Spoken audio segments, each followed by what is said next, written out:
आप सबका हार्दिक स्वागत है सर्वोदय क्लासेज के YouTube चैनल पर। मैं हूं विके शर्मा।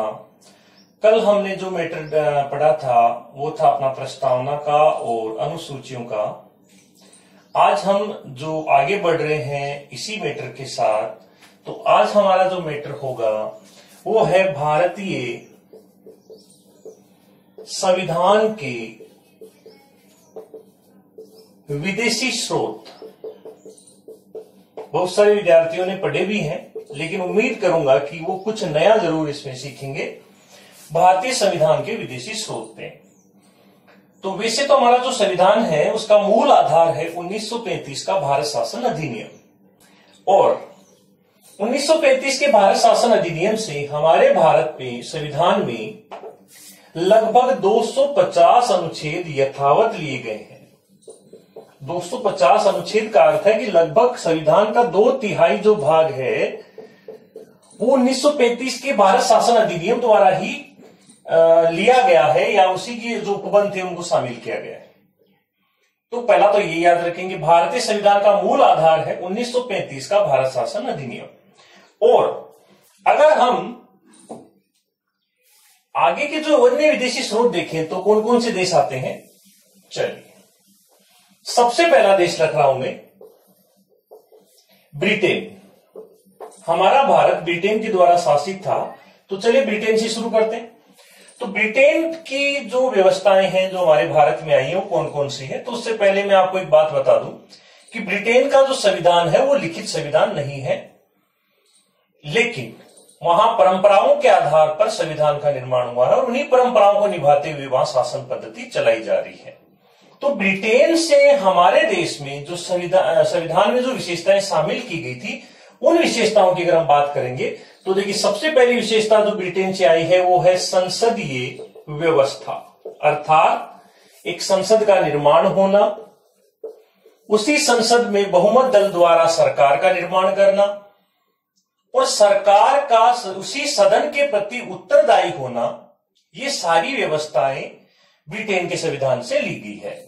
दूसरी विशेषता जो ब्रिटेन के संविधान से हमने ली है वो है संसदीय विशेषाधिकार।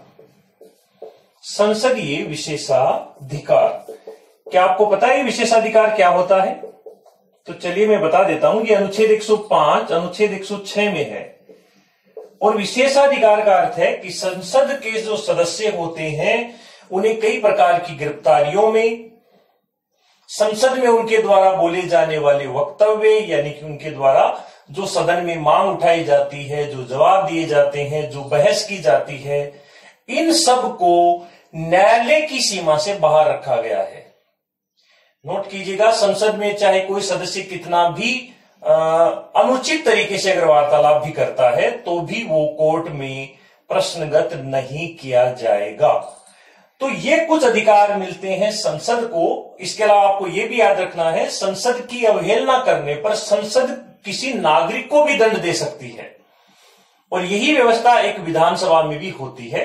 इसलिए याद रखना, ये संसदीय विशेषाधिकार का जो अधिकार मिला या जो व्यवस्था शामिल की गई, ये ब्रिटेन के संविधान से हमारे भारतीय संविधान में आई है। तीसरा ब्रिटेन से हमने लिया है मंत्रिमंडलीय व्यवस्था। मंत्रिमंडल का जो निर्माण होता है ये भी आई है ब्रिटेन से।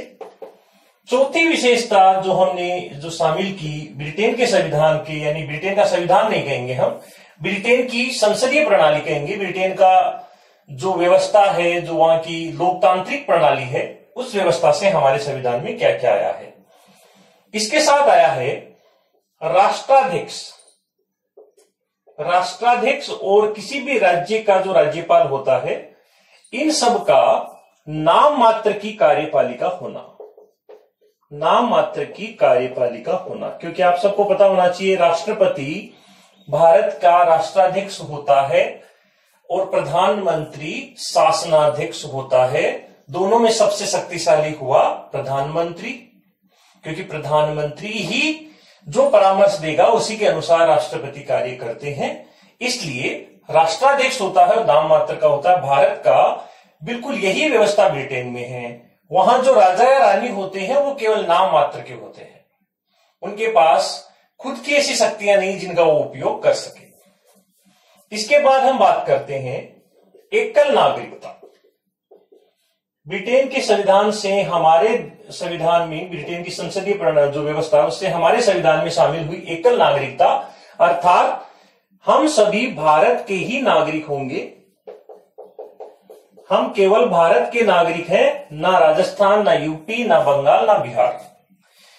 अमेरिका में दोहरी नागरिकता को अपनाया गया। वहां एक प्रांत की नागरिकता अलग होती है और राष्ट्र की नागरिकता अलग होती है, तो दोनों नागरिकताएं वहां होती है, लेकिन हमारे देश में एकल नागरिकता को अपनाया गया है। इसी तरह से आता है ब्रिटेन से हमारे संविधान में परमाधिकार, अर्थात हाईकोर्ट, सुप्रीम कोर्ट के द्वारा जारी की जाने वाली जो 5 प्रकार की जो रिट हैं, इन रिट का जो क्या कहेंगे इसको हम, एक व्यवस्था, वो भी जो है ब्रिटेन के संविधान से भारतीय संविधान में शामिल हुई है। इसके बाद हम बात करते हैं ब्रिटेन से और क्या हमारे देश में शामिल हुआ, तो वो है 7वां बिंदु, द्विसदनीय व्यवस्था। द्विसदनीय व्यवस्था याद रखेंगे, हमारे भारत में केंद्र स्तर पर, संघ स्तर पर 2 सदन होते हैं, लोकसभा और राज्यसभा। दोनों को मिलाकर ही संसद का निर्माण होता है। लेकिन याद रखिएगा, दोनों को मिलाने से संसद का निर्माण होता है, लेकिन हमें राष्ट्रपति को भी उनमें शामिल करना होगा, क्योंकि राष्ट्रपति भी संसद का अंग होता है। द्विसदनीय व्यवस्था, जैसे भारत में लोकसभा और राज्यसभा है, सेम वैसे ही ब्रिटेन में house of Lord, house of Lord, house of common, common यानी लोकसभा, लॉर्ड यानी उच्च सदन अर्थात राज्यसभा। तो मैं आप लोगों के लिए एक सवाल छोड़ देता हूं, क्या कोई भारतीय कभी ब्रिटेन की संसद का सदस्य बना? अगर बना तो कौन बना और कब बना? इस सवाल को आप सर्च कीजिएगा, यानी कि ब्रिटेन की संसद का सदस्य बनने वाला प्रथम भारतीय कौन था। तो ब्रिटेन से ये व्यवस्थाएं हमारे संविधान में आई है। इसके बाद जो हम व्यवस्थाएं ले रहे हैं वो है यूएसए से, अमेरिका से, यूनियन स्टेट ऑफ अमेरिका। तो अमेरिका से क्या क्या आया है? अमेरिका से आया है विद्यार्थियों, सबसे पहला मूल अधिकार।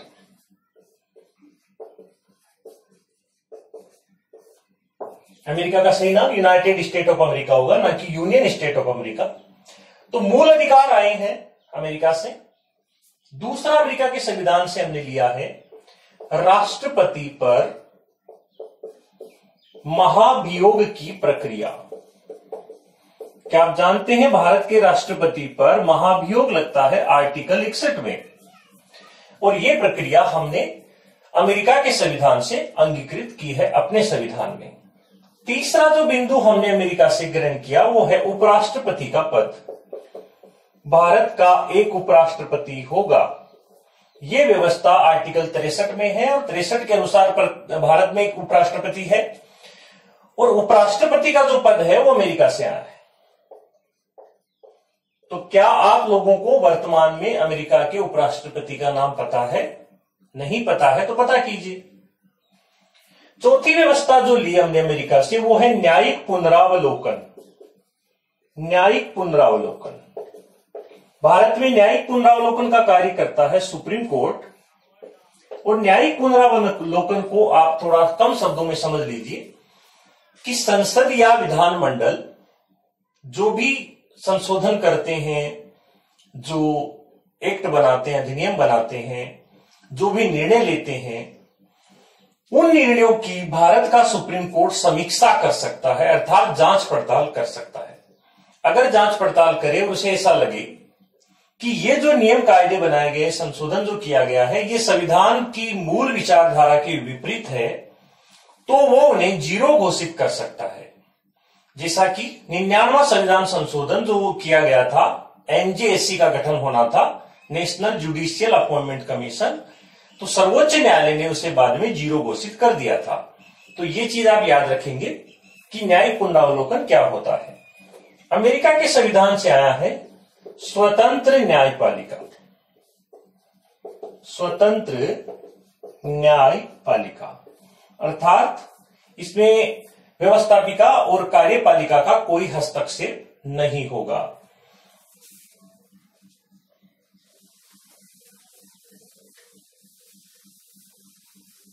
इसके अलावा अमेरिका के संविधान से एक छठा बिंदु और हम शामिल कर रहे हैं और वो है सुप्रीम कोर्ट और हाई कोर्ट के न्यायाधीशों को हटाने की जो प्रक्रिया होती है वो भी हमने अमेरिका से ग्रहण की है।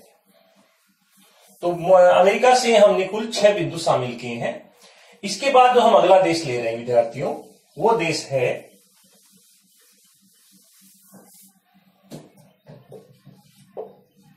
चलिए तीसरा देश हम रख देते हैं विद्यार्थीगण, ऑस्ट्रेलिया। ऑस्ट्रेलिया से हमने ग्रहण किया अपने संविधान में सबसे पहले तो प्रस्तावना कि किसी भी देश की जो संविधान की जो शुरुआत होगी वो प्रस्तावना से होगी, और ये बात हमने ग्रहण की ऑस्ट्रेलिया से। ऑस्ट्रेलिया से हमने ग्रहण किया अपने संविधान में समवर्ती सूची को, समवर्ती सूची जिस पर राज्य और केंद्र दोनों मिलकर कानून बना सकते हैं। और समवर्ती सूची पर जब केंद्र और राज्य दोनों मिलकर जब कानून बनाएंगे और मान लीजिए दोनों में टकराव हो जाए, किसी एक ही विषय पर दोनों सरकारें कानून बनाती है और टकराव हो जाता है, तो ऐसी कंडीशन में केंद्र के द्वारा बनाया गया कानून ही मान्य होगा। तीसरा जो इसमें आया है ऑस्ट्रेलिया से वो है संयुक्त अधिवेशन। संयुक्त अधिवेशन किसका? संसद के दोनों सदनों का, संसद के दोनों सदनों का संयुक्त अधिवेशन। आप सब जानते हैं यह अनुच्छेद 108 में होता है। जब दोनों सदनों के बीच मतभेद होता है तो भारत का राष्ट्रपति अनुच्छेद 108 के अंतर्गत संयुक्त अधिवेशन बुलवाता है, और ऐसे संयुक्त अधिवेशन की अध्यक्षता हमेशा लोकसभा का अध्यक्ष करता है। इसके बारे में हम आगे और चर्चा करेंगे। तो ये 3 चीजें आई है ऑस्ट्रेलिया से। इसके आगे हम बढ़ेंगे विद्यार्थीगण, तो चौथा देश ले रहे हैं हम आयरलैंड। क्या आप आयरलैंड की राजधानी जानते हैं? नहीं जानते हैं तो पता कीजिए। आयरलैंड, तो आयरलैंड से हमारे संविधान में आप लोग शुरू से पढ़ते आए हैं कि नीति निर्देशक तत्वों को शामिल किया गया था। नीति निर्देशक तत्व, पहला तो ये याद रखेंगे, नीति निर्देशक तत्व संविधान के भाग 4 में है, आर्टिकल 36 से 51 तक। और दूसरी व्यवस्था जो आयरलैंड से आई थी वो थी राष्ट्रपति की निर्वाचन प्रक्रिया, कि भारत के राष्ट्रपति का निर्वाचन किस प्रक्रिया द्वारा होगा। वो प्रक्रिया पूरी तरह से आयरलैंड के संविधान से प्रेरित है। और तीसरा जो बिंदु आया है आयरलैंड से वो आया है राज्यसभा में 12 सदस्यों का मनोनयन। आप जानते हैं ये मनोनयन भारत का राष्ट्रपति करता है, और उन लोगों को ये मनोनीत किया जाता है जो किसी विशेष क्षेत्र में ख्याति प्राप्त करते हैं, कला, विज्ञान, समाज सेवा आदि में। क्या आप जानते हैं मनोनयन होने वाले प्रथम खिलाड़ी कौन थे राज्यसभा में? तो वो थे सचिन तेंदुलकर 2012 में। आयरलैंड के बाद जो हम अगला देश ले रहे हैं वो हमने लिया है विद्यार्थियों कनाडा। और कनाडा के संविधान से आप सब लोग शुरू से पढ़ते आए हैं संघात्मक व्यवस्था। आप लोगों ने पढ़ तो लिया कि संघात्मक व्यवस्था, लेकिन कभी संघात्मक व्यवस्था को क्लियर नहीं किया होगा कि यह है क्या। ईमानदारी से बताइए, अपने आप से पूछिए, क्या आपको संघात्मक व्यवस्था का अर्थ पता है? नहीं पता है तो छोटे से टाइम से मैं आपको बता दूं, कम समय में हमारे देश में 2 प्रकार की सरकारें होती है। एक सरकार केंद्र सरकार कहलाती है, और एक होती है प्रत्येक राज्य की सरकार जिसे हम राज्य सरकार कहते हैं। और संविधान ने दोनों को अलग अलग शक्तियां विभाजित की है और दोनों के बीच में टकराव ना हो इसके लिए भी बहुत सारे उपबंध संविधान में किए गए हैं।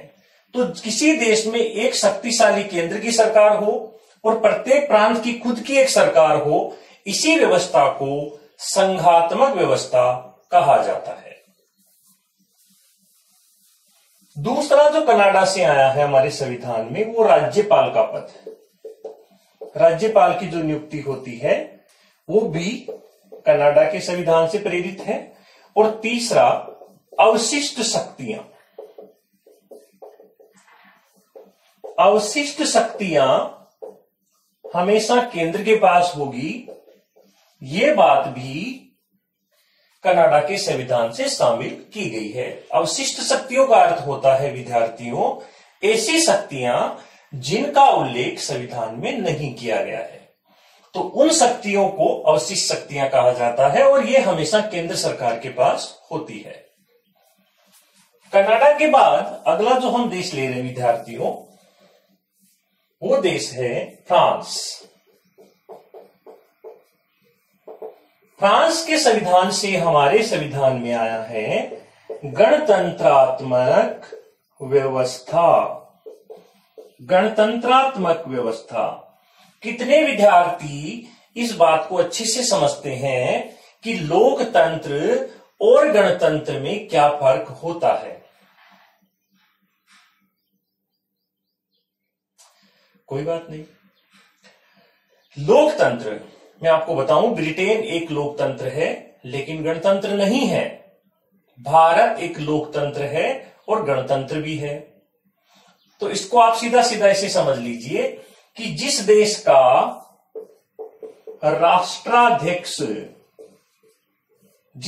राष्ट्राध्यक्ष जनता के द्वारा प्रत्यक्ष अथवा अप्रत्यक्ष रूप से जब चुना जाता है तो एक वही देश कहलाएगा गणतंत्र। भारत गणतंत्र है क्योंकि भारत के राष्ट्रपति का चुनाव जनता द्वारा चुने गए प्रतिनिधियों द्वारा होता है, लेकिन ब्रिटेन गणतंत्र नहीं है क्योंकि वहां का जो राष्ट्राध्यक्ष होता है वो राजा या रानी होता है और उनका होता है वंशानुगत, वो पद प्राप्त करते हैं।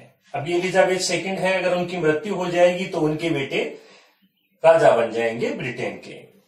तो गणतंत्रात्मक व्यवस्था फ्रांस से आई है। दूसरी जो व्यवस्था फ्रांस से आई थी वो है स्वतंत्रता, समानता और बंधुता।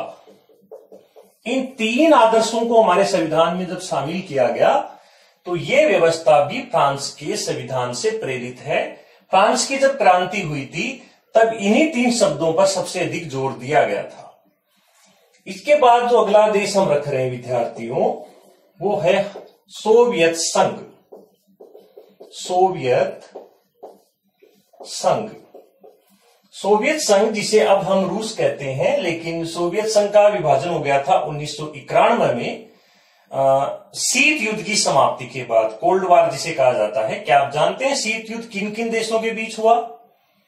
तो आपको याद रखना है, सेकेंड वर्ल्ड वार की समाप्ति के बाद रूस यानी सोवियत संघ और अमेरिका दोनों में महाशक्ति बनने की जब होड़ लगी तो दोनों के बीच में एक दूसरे की राजनीतिक आर्थिक व्यवस्थाओं को खत्म करने के लिए जो एक लंबी स्पर्धा चली, इसी को कहा गया शीत युद्ध। और शीत युद्ध की समाप्ति 1991 में होती है, सोवियत संघ का विभाजन होता है और उसके बाद रूस, कजाकिस्तान, उज्बेकिस्तान, ताजिकिस्तान, तुर्कमेनिस्तान, इन देशों का गठन या निर्माण होता है। तो सोवियत संघ से हमारी प्रस्तावना में एक शब्द आता है आर्थिक, सामाजिक, राजनीतिक न्याय। ये तीन प्रकार के जो न्याय वाली बात कही गई है, ये सोवियत संघ के संविधान से प्रेरित है। इसके अलावा मौलिक कर्तव्य अर्थात मूल कर्तव्य, जो आर्टिकल 51 के यानी 51A भाग 4A में 42वां संशोधन द्वारा 1976 में शामिल किए गए थे, क्योंकि ये भी याद रखेंगे हमारे मूल संविधान में मूल कर्तव्य नहीं थे। इन्हें संविधान लागू होने के लगभग 26 साल बाद जोड़ा गया था और ये सोवियत संघ से प्रभावित है। मौलिक कर्तव्यों की संख्या 11 है। इसके आगे जो देश आ रहा है विद्यार्थियों, वो देश है दक्षिण अफ्रीका। दक्षिण अफ्रीका यहां से लिया गया है राज्यसभा में जो निर्वाचन होगा उसकी प्रक्रिया, सदस्यों की निर्वाचन की प्रक्रिया को लिया गया है और यहीं से लिया गया है आपका संविधान में संशोधन की प्रक्रिया को। संविधान में संशोधन की प्रक्रिया ये भी दक्षिण अफ्रीकी संविधान से प्रेरित है और आप सब जानते हैं अनुच्छेद 368 में संविधान संशोधन होता है भारत में। दक्षिण अफ्रीका के बाद लिया गया जर्मनी से। जर्मनी पश्चिम विमर, जर्मनी 2 टुकड़ों में डिवाइड था, बाद में इसका फिर से एकीकरण होता है। जर्मनी से लिया गया है आपातकालीन उपबंधों को शामिल किया गया है। आपातकालीन उपबंध। इसके बाद जो देश आ रहा है वो है जापान और जापान से लिया गया हमारे संविधान में विधि द्वारा स्थापित प्रक्रिया, अर्थात न्यायालय किसी भी काम को इस आधार पर जांचेगा कि उस काम को करने में जो प्रक्रिया है वो विधि के द्वारा स्थापित जो प्रक्रिया क्या उसी को फॉलो किया गया है या प्रक्रिया से हटकर काम किया गया है। यानी कि जो सर्वोच्च न्यायालय है वो अपने विवेक का उपयोग ना करते हुए केवल एक प्रक्रिया के आधार पर ही किसी एक्ट की या किसी काम की समीक्षा कर सकता है। तो इस तरह से ये हमारे भारत के संविधान में शामिल होने वाले प्रमुख देशों से लिए गए प्रमुख उपबंध हैं जिन्हें देश के संविधान में शामिल किया गया था। अब हम आज एक नया टॉपिक और पढ़ेंगे विद्यार्थियों, थोड़ा सा लंबा टाइम ले लेते हैं। कुछ विद्यार्थी कह रहे हैं गुरुजी थोड़ा लंबी कर दो क्लास को, तो चलिए इसके आगे जो आज हम पढ़ने वाले हैं विद्यार्थियों वो है संविधान का भाग 3 और भाग 3 कहलाता है विद्यार्थियों मूल अधिकार।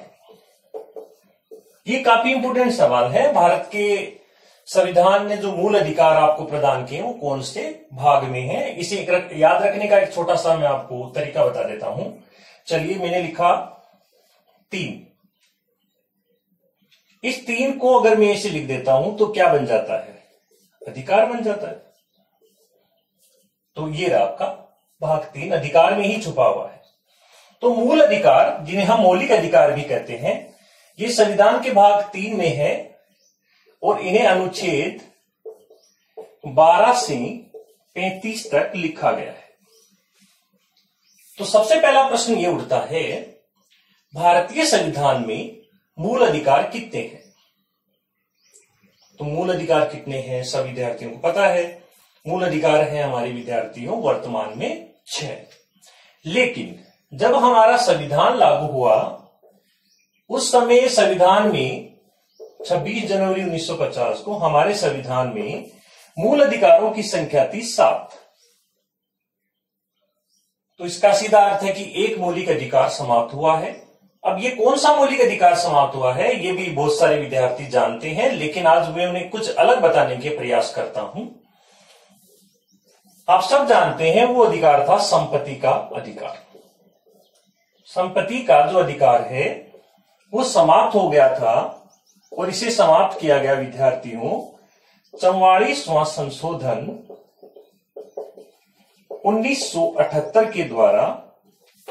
उस समय केंद्र में सरकार थी मोरारजी देसाई की। मोरारजी देसाई उस समय देश के प्रधानमंत्री थे, उनके कार्यकाल में यह संशोधन होता है और संपत्ति के अधिकार को समाप्त ही कर दिया जाता है। वर्तमान में संपत्ति का जो अधिकार है इसे स्थान मिला है अनुच्छेद 300 क में और ये संविधान के भाग 12 में है। अब ये मौलिक अधिकार ना रह के केवल एक कानूनी अधिकार रह गया है, अर्थात किसी व्यक्ति को संपत्ति से बेदखल करने के लिए कानूनी प्रक्रिया का ही सहारा लिया जा सकता है, अन्यथा नहीं। तो अनुच्छेद 300 क में चला गया मूल संपत्ति का अधिकार। तो इस तरह से एक अधिकार हटा और अधिकारों की संख्या रहेगी 6। संपत्ति का अधिकार क्या था, थोड़ा संक्षेप में समझा दूं। अगर किसी व्यक्ति के पास कोई भी संपत्ति है, चल है चाहे अचल है, चल अचल जैसी भी संपत्ति है, उसका मालिक वो खुद ही होता था। तो आप कहोगे हम तो मालिक आज भी हैं। हां, आप मालिक हैं। आप तब तक मालिक है जब तक राज्य अर्थात सरकार की इच्छा है। आज मेरी जमीन पे मैं खेती करता हूं, लेकिन सरकार को अगर कल को मेरी जमीन की आवश्यकता पड़े हवाई अड्डा बनाने के लिए, सड़क निर्माण के लिए, तो क्या मैं सरकार को मना कर सकता हूं? नहीं कर सकता। वो इसलिए नहीं कर सकता क्योंकि अब वो संपत्ति मेरी नहीं है। जब तक मैं उसे यूज ले रहा हूं तब तक मेरी है। मैं उसे बेच भी सकता हूं, मैं चाहे जैसा उसका उपयोग कर सकता हूं, लेकिन जब भी राज्य को यानी सरकार को जब भी आपकी संपत्ति की आवश्यकता होगी वो उसका अधिग्रहण करेगी। इसलिए ये संपत्ति का अधिकार देश की जो विकास प्रक्रिया थी उसको प्रभावित कर रहा था और यही सोचकर इसे समाप्त करना पड़ा था।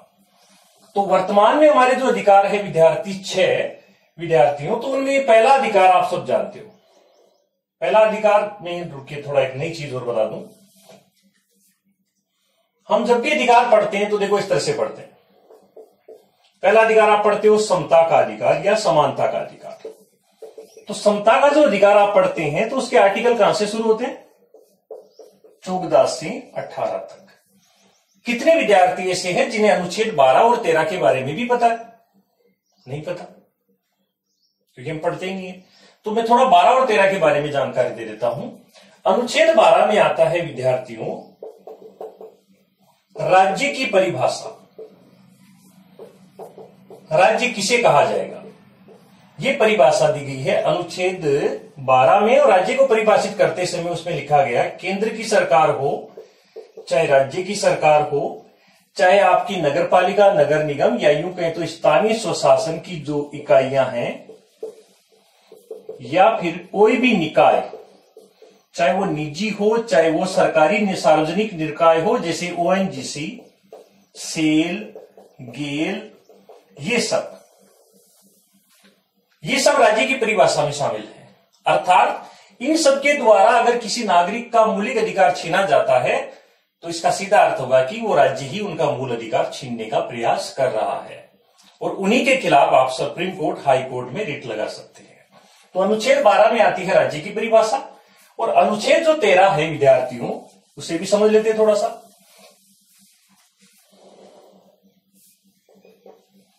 अनुच्छेद 13 कहता है कि संसद ऐसी किसी भी विधि का निर्माण नहीं कर सकती। विधि मतलब ऐसा कोई भी कानून नहीं बना सकती, किसी विधि का निर्माण नहीं कर सकती जो मूल अधिकारों को प्रभावित करे, नेगेटिव करे। अर्थात मूल अधिकारों की जो प्रवृत्ति है उन्हें सीमित करे या उन पर रोक लगाए, ऐसी किसी भी विधि का निर्माण संसद नहीं कर सकती है। यह बात अनुच्छेद 13 में कहा गया है, क्योंकि इसे मूल ढांचा माना जाता है और मूल ढांचे को आप जानते हो नष्ट नहीं किया जा सकता। ऐसा 1973 के केशवानंद भारती बनाम केरल राज्य में कहा गया था। तो पहला अधिकार बनता है समता का अधिकार। इसमें अनुच्छेद 14 से 18 तक हम देख लेते हैं। अनुच्छेद 14 कहता है विद्यार्थियों विधि के समक्ष समानता, अर्थात कानून की नजर में सब लोग बराबर होंगे, चाहे एक आम आदमी हो या फिर एक देश का प्रधानमंत्री हो। लेकिन अगर हम हकीकत में देखेंगे तो इनमें काफी अंतर मिलेगा। प्रधानमंत्री और एक आम आदमी की जो रहन सहन है, प्रोटोकॉल है, उन चीजों में काफी अंतर होता है। तो विधि के समक्ष सभी नागरिक समान होंगे, अनुच्छेद 14 कहता है। अनुच्छेद 15 कहता है विद्यार्थियों धर्म, मूल वंश लिंग या फिर आपके जन्म स्थान, इन सब के आधार पर कोई भेदभाव नहीं किया जा सकता। अर्थात किसी भी आधार पर किसी व्यक्ति को कम, किसी व्यक्ति को अधिक नहीं आंका जा सकता। सभी व्यक्ति इक्वल हैं, ये हमारा संविधान कहता है। इसके बाद हम बात करते हैं अनुच्छेद 16 की। अनुच्छेद 16 कहता है लोक नियोजन के अवसर में समानता। लोक नियोजन के अवसर में, यानी सरकार द्वारा जो भी जनता को अवसर प्रदान किए जाएंगे नौकरी पाने के, आगे बढ़ने के, उन सभी में सभी व्यक्तियों को बराबर अवसर मिलेंगे। तो कुछ विद्यार्थी सोच रहे हैं कि नहीं, बराबर अवसर नहीं मिल रहे हैं। एक जनरल वाला विद्यार्थी कहता है कि उसे सिविल सर्विस के लिए सिर्फ 6 अटेम्प्ट मिल रहे हैं, जबकि SC ST के विद्यार्थी को अनलिमिटेड जितनी बार वो देना चाहे एग्जाम दे सकता है। तो अवसर की समानता कहां हुई? ये बिल्कुल सही है, लेकिन आप याद रखेंगे अनुच्छेद 16(3) में, अनुच्छेद 16(3) में प्रदान किया गया है नौकरियों में आरक्षण। नौकरियों में आरक्षण, इसीलिए ये चीज थोड़ी अलग हो जाती है। चलिए आगे बढ़ते हैं। इसके बाद आता है अनुच्छेद 17। अनुच्छेद 17 में कहा गया है विद्यार्थियों कि अस्पृश्यता का अंत। अस्पृश्यता का अंत अर्थात छुआछूत नहीं कर सकते। उच्च जाति का व्यक्ति, पहले उच्च जाति के व्यक्ति होते थे, अभी भी होते हैं, कुछ लोग मन से आज भी उच्च और नीच के फासले में टिके हुए हैं, लेकिन मेरा यह मानना है कि इंसान सब बराबर होते हैं। अगर उच्च जाति का व्यक्ति अगर कोई है तो फिर वो उच्चता उसकी जाति पूछने के बाद ही पता चलती है। बिना जाति पूछे अगर पता चल जाए तब में हम मानेंगे कि ये ऑलरेडी प्राकृतिक रूप से उच्च था। तो कुछ हमारे भारत में इस तरह की एक बहुत गलत प्रथा रही थी कि जिसमें कुछ ऊंची जाति के लोग, कुछ नीची जाति के लोग, और ये विभेद इतना ज्यादा था कि उन्हें टच करते ही वो कहता था मेरा धर्म नष्ट हो रहा है, अनटचेबल, उनको छूना भी पाप माना जाता था। लेकिन संविधान कहता है ऐसा करना पाप है, अपराध है, अमानवीय है। इसके लिए पहले 1955 में कानून बना, इसके बाद में उसे 1978 में फिर से संशोधित किया गया और इसके अनुसार किसी भी व्यक्ति को अस्पृश के आधार पर, जाति के आधार पर छुआछूत आप नहीं कर सकते हैं। ये गैर कानूनी है, अमानवीय है। इसी तरह से आता है विद्यार्थियों अनुच्छेद 18।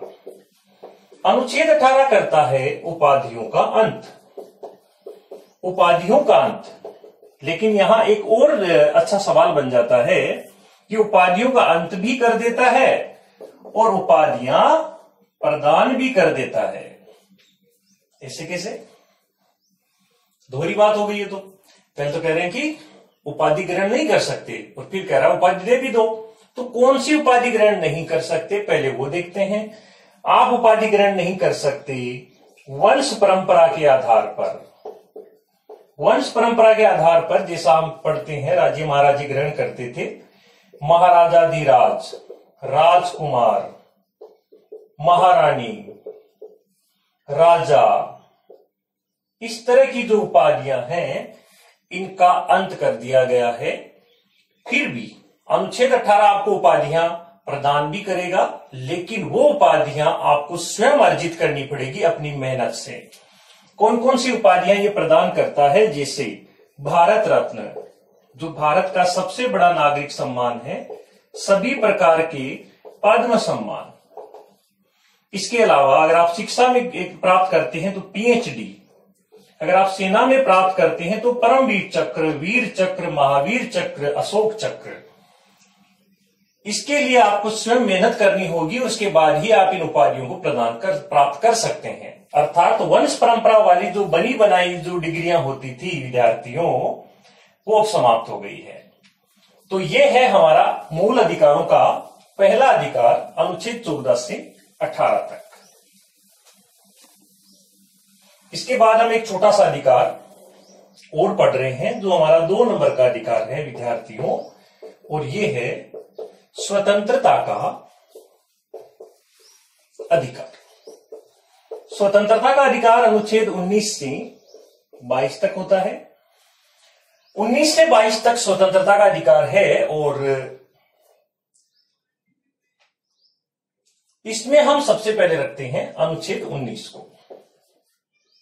अनुच्छेद 19(1), इसके अंतर्गत आपको कितने प्रकार की स्वतंत्रताएं मिली? देखिए, इसमें पहले आपको 7 प्रकार की स्वतंत्रताएं मिली थी। स्वतंत्रता का मूल अधिकार यही है।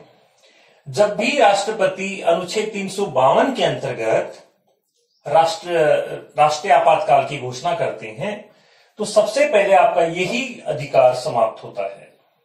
और याद रखेंगे, अनुच्छेद 352 द्वारा यह समाप्त होगा, और बाकी की जो शेष स्वतंत्रताएं हैं उन्हें समाप्त करने के लिए आपको अनुच्छेद 358 में जाना पड़ेगा। तो अनुच्छेद 19(1), इसका पहला है A।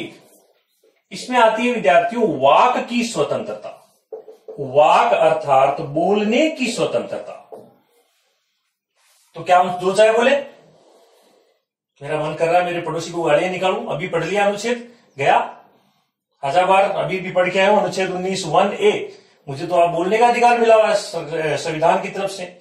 नहीं, यहां बोलने का अर्थ एक अपनी मांग रखना, अपनी बात को कहना, लेकिन मर्यादा के साथ। यहां मर्यादा भंग नहीं होनी चाहिए। वाक की स्वतंत्रता होने की वजह से ही इसे प्रेस की स्वतंत्रता भी कहा जाएगा। लेकिन विद्यार्थियों याद रखना, संविधान में प्रेस की स्वतंत्रता शब्द का उल्लेख नहीं है। अनुच्छेद 19(1)A के बाद आता है B, और इसके अंतर्गत आती है बिना हथियारों के सभा करना।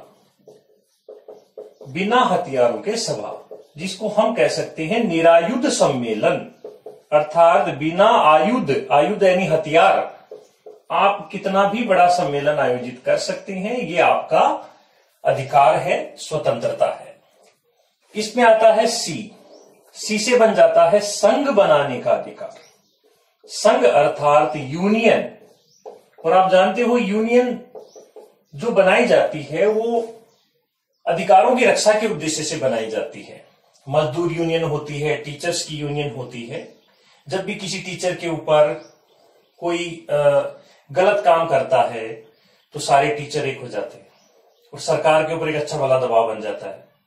तो ये जो अधिकार मिला है ये संवैधानिक अधिकार है, संघ बनाने का अधिकार, यूनियन बनाने का अधिकार।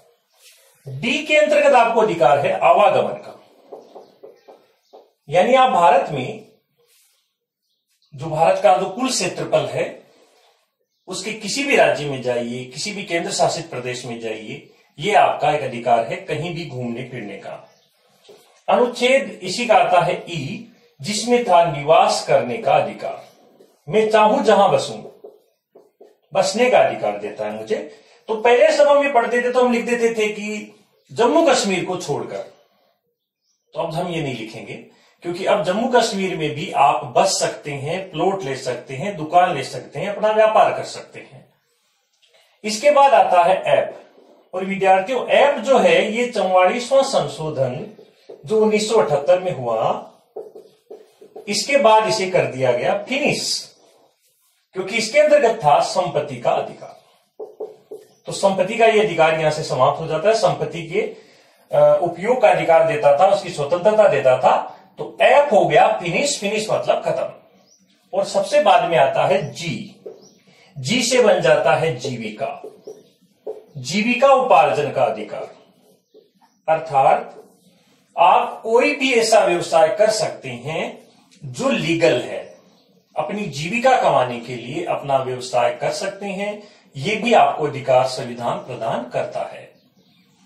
तो ये सब चीजें आप याद करेंगे। कल हम कुछ और पढ़ेंगे, इसी से आगे पढ़ेंगे। आप हमारे साथ नियमित जुड़ोगे तो बहुत मजा आएगा। धन्यवाद।